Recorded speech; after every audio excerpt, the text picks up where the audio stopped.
Welcome to Hollywood Bulletin, your destination for the hidden truths behind music legends. Today, we unravel a story that has simmered for over 5 decades.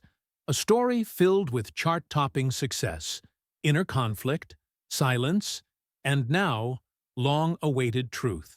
At 80 years old, Stu Cook, the legendary bassist of Creedence Clearwater Revival, is finally opening up. And what he has to say about John Fogerty, his former bandmate, frontman, and creative rival, will make you rethink everything you thought you knew about one of rock's greatest bands. Creedence Clearwater Revival, or CCR, emerged in the late 1960s with a swamp rock sound that felt as if it came straight from the bayou, though the band hailed from California. Songs like Bad Moon Rising, Fortunate Son, and Have You Ever Seen the Rain made CCR one of the most recognizable acts of the Vietnam War era. But behind the scenes, tensions brewed from the very beginning. At the heart of the conflict, creative control, ego, and resentment, and at the center of it all was John Fogerty. John Fogerty was the unmistakable voice of CCR, the primary songwriter, lead singer, and lead guitarist. His talent was undeniable, but, according to Stu Cook, that talent came with an equally powerful need to control every aspect of the band. In rare interviews throughout the years, Stu hinted at disagreements, but always kept things respectful and vague. Now, at 80, he no longer holds back.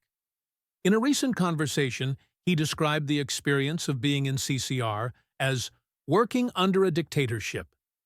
If you're enjoying this rare look inside one of rock's most iconic bands, be sure to subscribe to Hollywood Bulletin and hit the bell icon so you never miss the stories that reveal the truth behind the legends.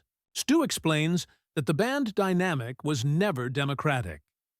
John made all the decisions, from what songs were recorded, to how they sounded, to how the band was presented to the public.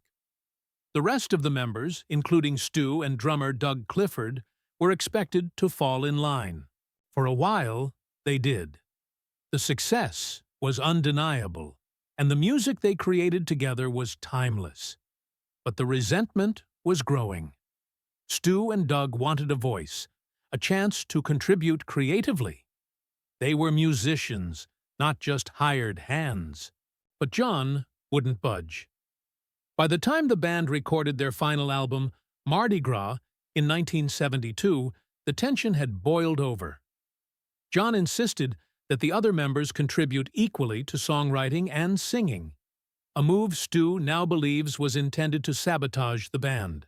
Critics panned the album, calling it weak and disjointed, and the group disbanded shortly afterward.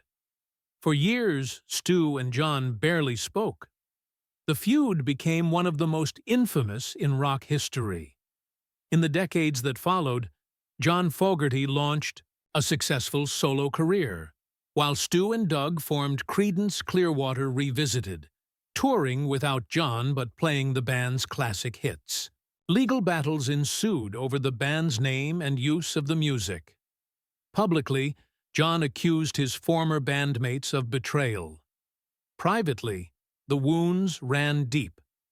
Stu Cook says he felt misrepresented for years, painted as a villain when all he ever wanted was fairness and respect. Now, with the passage of time and the wisdom that comes with age, Stu is reflecting on it all.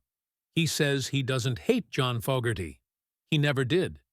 He admired his talent, respected his drive, and shared in the magic they made together. But he also believes that the story of CCR has been one-sided for too long. By finally telling his side, Stu isn't trying to settle old scores. He's trying to bring balance to the legacy they built together. He admits that he and Doug have tried to mend fences with John more than once, but the door has always been closed. Still, he holds out hope that one day, before it's too late, they can sit down as brothers, not enemies, and remember the good times. The music they made still brings people joy all over the world, and that's a legacy worth protecting. Audu Tourisiu. Cook opens his heart at 80. He gives us more than just a peek behind the curtain.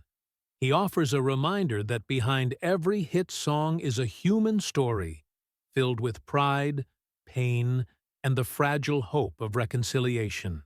Whether or not that hope is realized, Stu's truth finally being heard is a moment long overdue.